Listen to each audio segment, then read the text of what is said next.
Hey there, everyone. It's Denise Salcedo. Welcome back to the channel. My guest for today is a former two-time tag team champion, former three-time X Division champion. Ladies and gentlemen, please welcome TNA Wrestling's very own Ace Austin. Ace, welcome back to the podcast. How are you?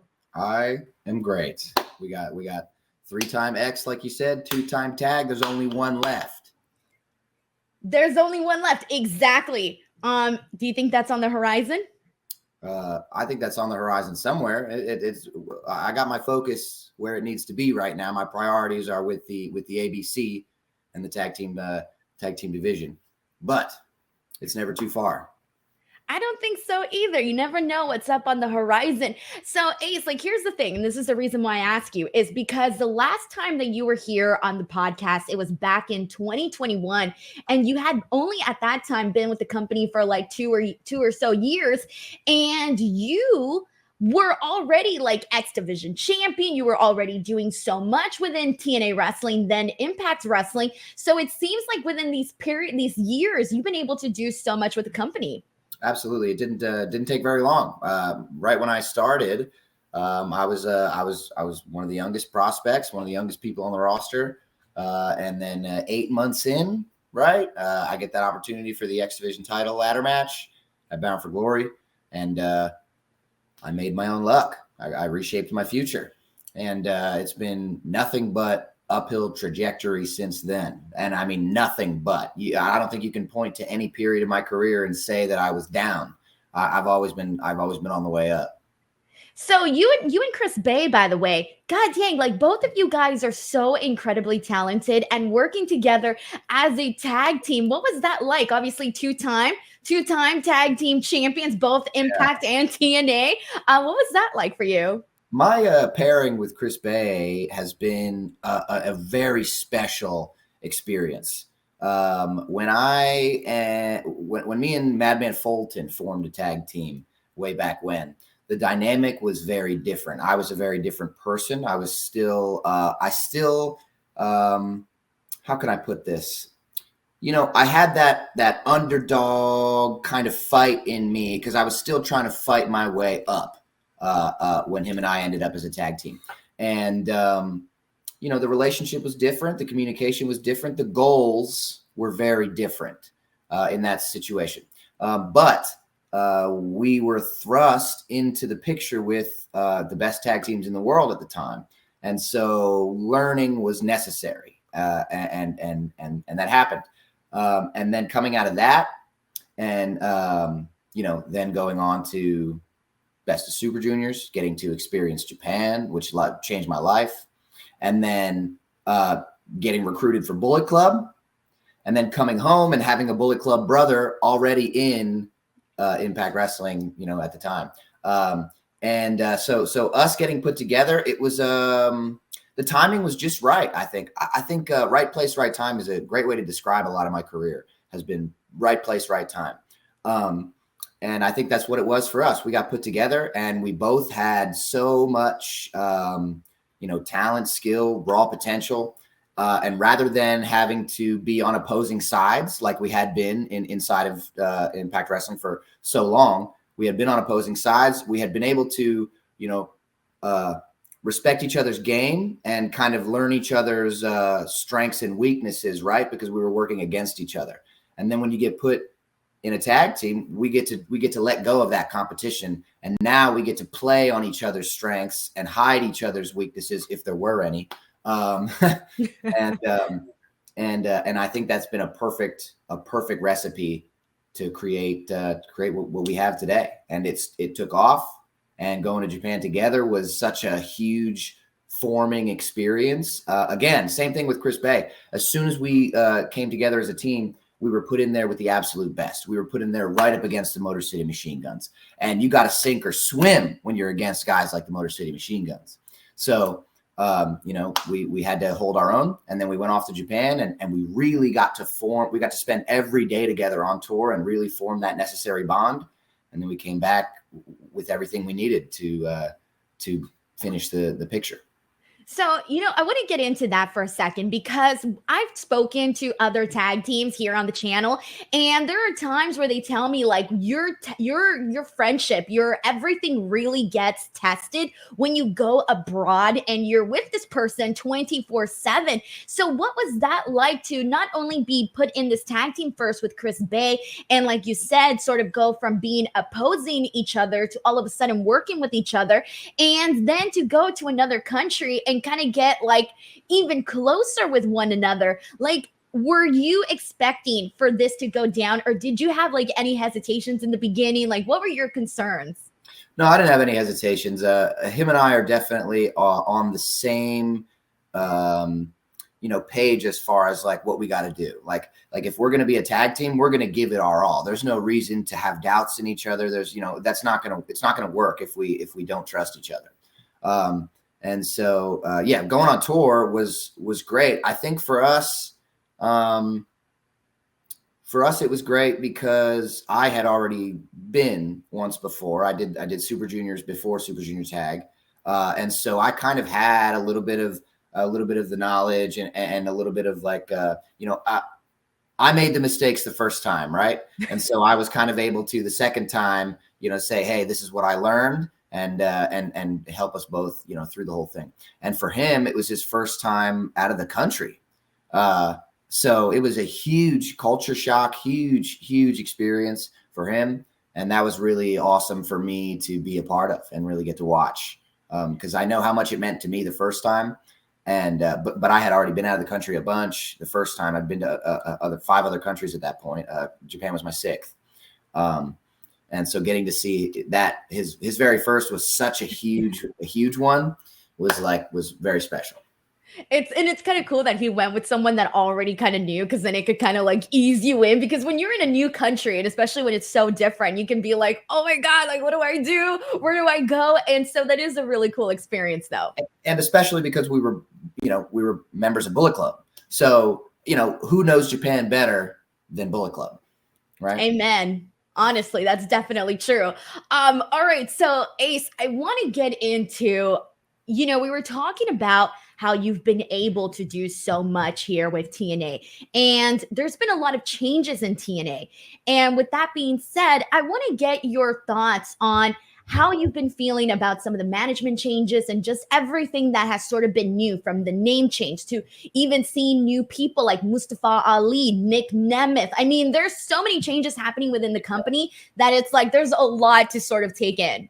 Yeah, it is a lot, but I think TNA has always been the melting pot. TNA has always been the perfect destination for people from every direction, to come in. So that's nothing new. Even though we have a lot of new faces popping in right now, specifically, I've been here for 5 years now, six years now, I think. So that's nothing new. I mean, the first time the Good Brothers came back, who did they come in against?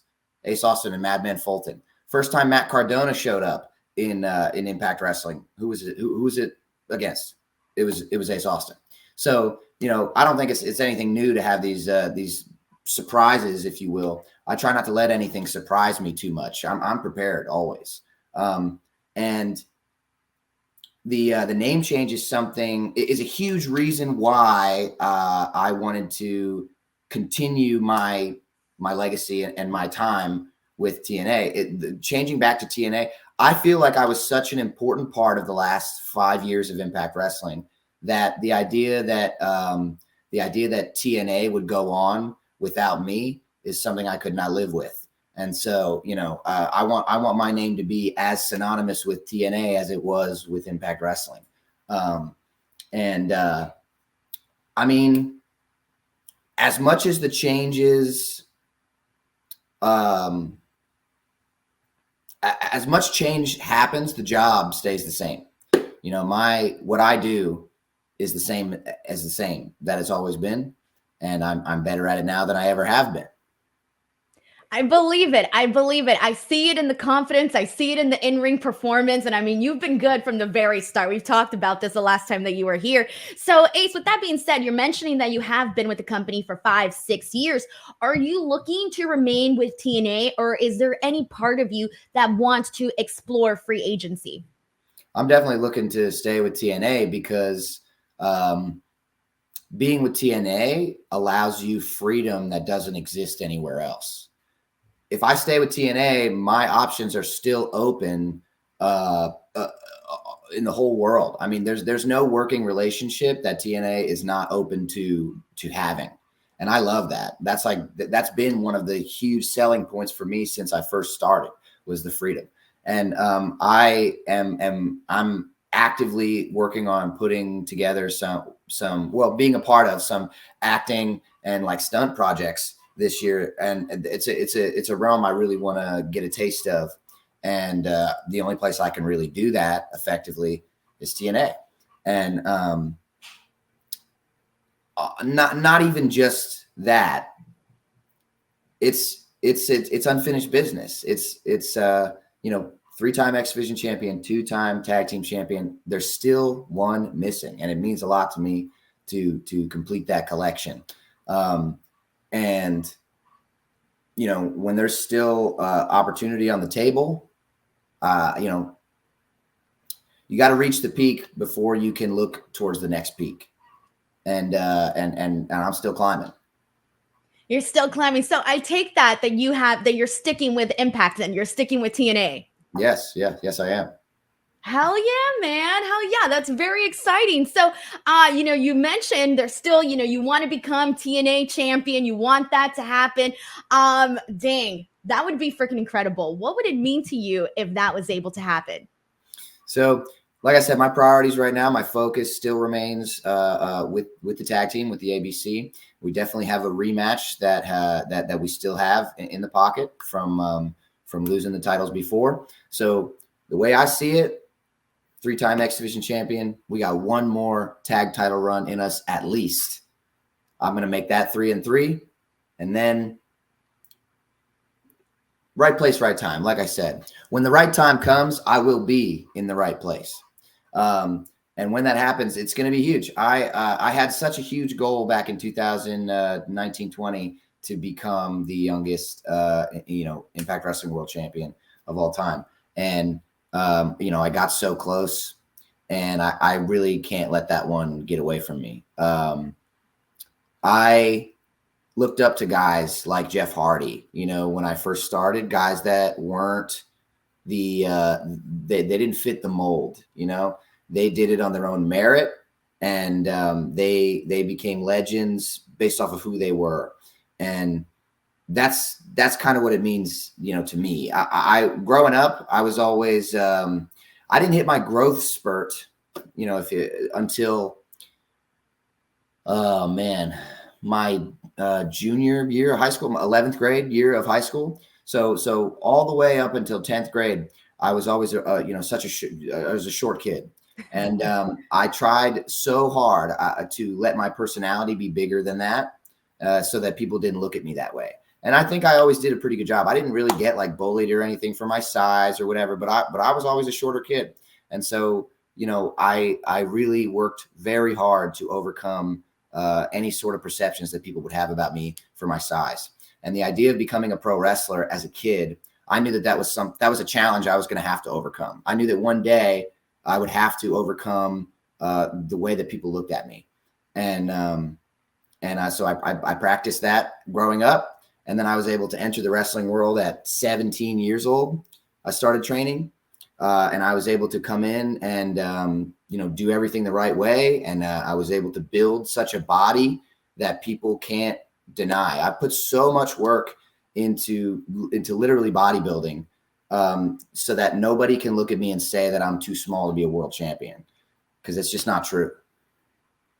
And First of all, I love that you break that down because it's true. It's something that I think people sometimes you forget, right? Like you have these pressures because let's be real, when it comes to pro wrestling, we're so used to seeing, the big dudes, the big muscly dudes as your world champions. Like that's what we're used to. But then there's, once in a blue moon, you see certain guys that are not that size become champions, but also like the fact that you're cognizant of that and you're pushing to make those changes, the best in your control. Like that to me is kind of cool to hear that insight from you because it's like, yeah, like you're almost like working against your what's natural, what's your genetics, but you're coming across as like larger than life through your personality, and you're also putting in the work that you can do to like bulk up. Yeah. It's like John Cena says, you got to control the controllable.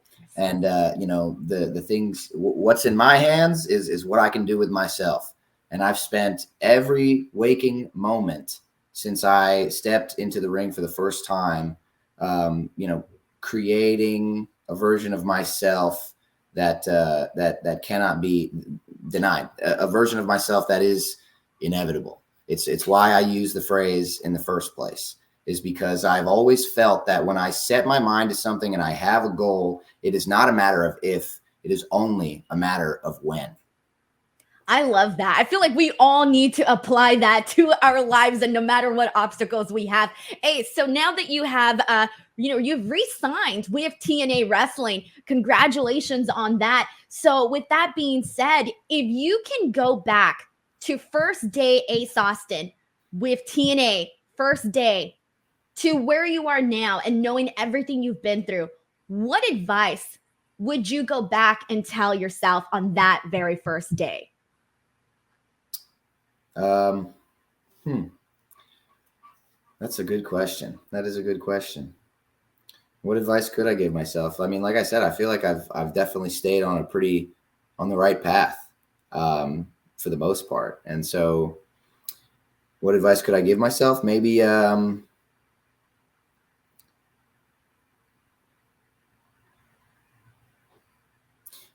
let, don't hide anything. You know what I mean? Show all your strengths and own them. I don't think that that's something I necessarily did, but when you first enter a new environment and you're kind of learning and figuring things out, there are definitely some things that don't really shine through. And I think that, I think it took those 8 months to really shine it through. And so I guess if I could have done it a little earlier, that would have been better. I love that. All right. My last question for you is, what do you want the world to know about Ace Austin? What do you want people to know when they think of you? What do you want them to know about you, think about you? Inevitable. You know what I'm saying? Ace Austin, there is nothing in the world that I cannot accomplish. There's nothing in the world that a person cannot accomplish with the right kind of attitude and confidence. And really, I mean, they put my name up there next to so many of the greats for a reason. They compare me to the guys that I will leave in my dust one day.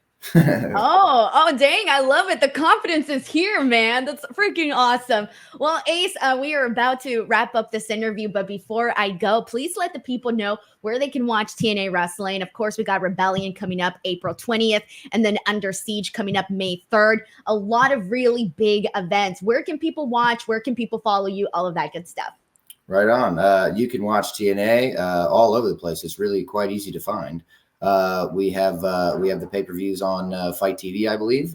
We have the TNA Plus app, which has been newly refurbished and it is incredible. And everything has been pretty much going to that TNA Plus app very reliably. So that's the perfect place to find it. That's where I like to watch the content.